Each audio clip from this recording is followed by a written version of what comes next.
Japan जे कंहिं सामुंडी किनारे वारे मुहाणनि जे ॻोठनि में हिकु ग़रीब ज़ाल मुड़ुसु रहिया थे।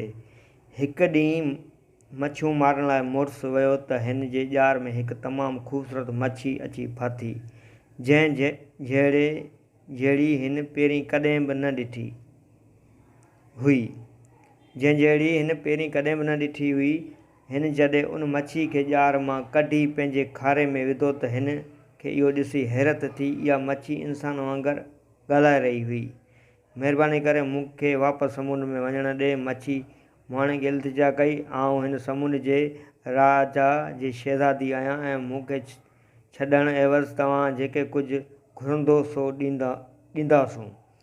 मुहाणे इहो सोची त हीअ समुंड देवता जी धीउ आहे, खेसि वापसि समुंड में छॾे ॾिनो ऐं घर अची मुहाणे पंहिंजे ज़ाल खे सॼो सरबस्तो अहिवालु ॿुधायो, सॼी स्टोरी ॿुधाई। ज़ाल इहा कहाणी ॿुधी मथसि ॾाढी नाराज़ थी। चईं, कमाल थो करीं, हिकु घर में गुरबत ॿियो मस का वॾी मच्छी फाथी ऐं इहा विकिणण बदिरां छॾे ॾिनई।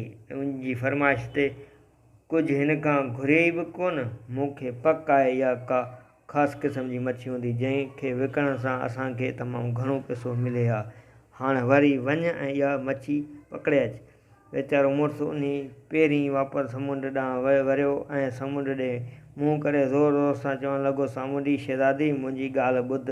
मुंहिंजी ज़ाल मूंखे मजबूर करे रही आहे, तोखे वरी फासाए अचां। शहज़ादी मच्छी हिन वटि पाण हली आई पर मुहाणे हिन खे पकड़ण बदिरां वरी खेसि छॾे ॾिनो ऐं हथे ख़ाली घर मोटियो। मूं उन मच्छी खे तुंहिंजे चवण ते वरी फासायो ऐं हिन पंहिंजी ज़ाल खे ॿुधायो त पोइ इहा आहे किथे? ज़ाल कावड़ मां पुछियसि। समुंड में, मुड़ुसु वणायो। अजीब चरियो माण्हू आहीं। हिन जॾहिं तोखां पुछियो त तोखे कुझु खपे त ॿुधाईं त छो न घुरीसि? तूं हिन खे चवीं हा त तोखे हिकु सुहिणो घरु खपे, हिन चयो। ॿिए ॾींहुं सुबुह जो सवेर ई ज़ाल पंहिंजे मुड़ुस खे समुंड ॾांहुं वञण लाइ उथारियो त वञ, कुझु कर। मुड़ुसु ॼार खणी सामुंडी किनारे आयो ऐं समुंड ॾे मुंहुं करे सामुंडी शहज़ादी खे सॾु कयईं। सामुंडी शहज़ादी, मुंहिंजो सॾु सुण। मुंहिंजी ज़ाल मूंखे छितो करे रखियो आहे। तोखे चवां त असांखे को सुहिणो घरु ॾियार।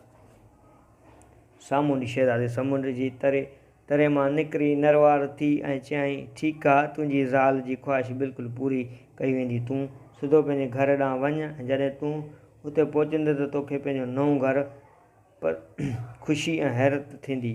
ॾिसी ख़ुशी ऐं हैरत थींदी।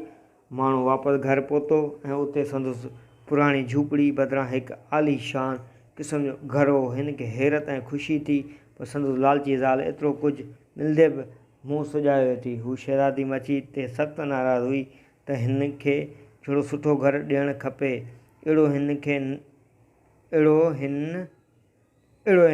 न ॾिनो अथसि। हिन पंहिंजे मुड़ुस ते ज़ोर भरियो त हू हिन शहज़ादी मथां अञा सुठो घरु ॾियण लाइ ज़ोर भरे। ॿिए ॾींहुं सुबुह जो मुहाणो समुंड में मच्छियूं फसाइण बदिरां किनारे ते बीही हिकु दफ़ो वरी हिन शहज़ादी मच्छी खे सॾणु लॻो ऐं हू संदसि सॾु भरण आई ऐं मुहाणे खेसि अर्ज़ु कयो, मूंखे उन खां बि बहितरु घरु ॾियार जो मुंहिंजी लालची ज़ाल हिन घर मां ख़ुशि न आहे। शहज़ादी मच्छी हिन जी ॻाल्हि मञी। जीअं हू घरु पहुतो त परे खां ई हिन खे